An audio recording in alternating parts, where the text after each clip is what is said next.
আসসালামু আলাইকুম রহমতুল্লাহ। লটকন গাছ আপনারা অনেকেই হয়তো চিনে থাকবেন। এই লটকন গাছ অনেক সময় দেখা যায় ফুল আসে কিন্তু ফল আসে না। আসুন জেনে নিই কেন এমনটি হয়। এই যে লটকন গাছ, এই গাছগুলোতে ফুল এসেছিল কিন্তু ফল ধরেনি। কেন জানেন? এগুলো পুরুষ গাছ। এই গাছগুলোর ফুল ঝরে গেছে। কখনোই এই গাছগুলোতে আর লটকন হবে না। প্রতি বছর ফুল আসবে ঠিকই, কিন্তু এতে ফল হবে না। তার একটি মাত্র কারণই হচ্ছে এই গাছগুলো পুরুষ গাছ। পুরুষ গাছে প্রচুর পরিমাণে ফুল আসে কিন্তু লটকন হয় না।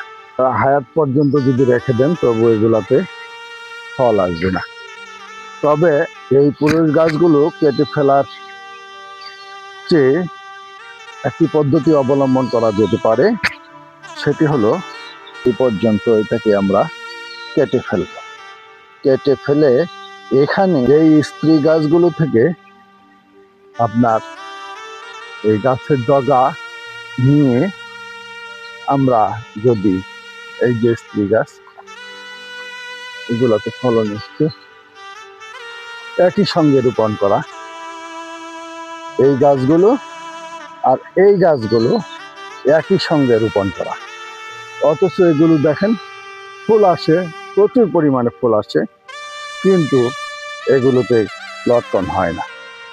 তাই এই স্ত্রী গাছ থেকে ডগা সংগ্রহ করে আমরা যদি এই পুরুষ গাছগুলাতে যদি কলম করতে পারি, তাহলে দেখা যাবে এই পুরুষ গাছগুলো স্ত্রী গাছে রূপান্তরিত হতে পারে। আর সেখান থেকে আমরা এমনভাবে এই স্ত্রী গাছগুলা নিয়ে লটকন পেতে পারি। এই গাছগুলা বেশিরভাগই অর্থাৎ বিচি থেকে করা, যার কারণে 70-80% উপরেই গাছ পুরুষ হয়ে গেছে। আজকে 8-10 বছর ধরে এই বাগান পরিচর্যা করে লাভ হয়েছে কি? শূন্য, জিরো। এই প্রতারণার ফল ভোগ করছি আমরা। তাই কখনোই এই লটকনের চারা কেনার সময় বীজ থেকে উৎপাদিত চারা কিনব না এবং রোপণ করব না। যদি করি তাহলে ফল না আসার সম্ভাবনাই বেশি, কেননা এগুলো পুরুষ গাছ হয়ে যায়। আর যদি কলম করা যায় এইরকম স্ত্রী গাছ থেকে, তাহলে ইনশাল্লাহ 100% ফলন পেতে পারি।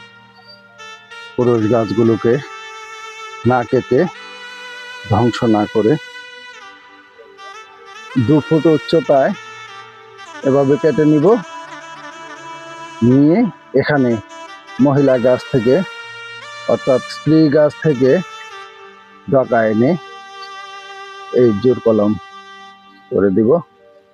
আল্লাহ চাহে তো এখান থেকে পরবর্তীতে আপনার নতুন করে কুশি গজাবে এবং স্ত্রী গাছে রূপান্তরিত হবে ইনশাআল্লাহ। তো আজ এ পর্যন্তই। দেখা হবে অন্য কোনো সময়, অন্য কোনো ভিডিওতে। সে পর্যন্ত ভালো থাকুন, সুস্থ থাকুন।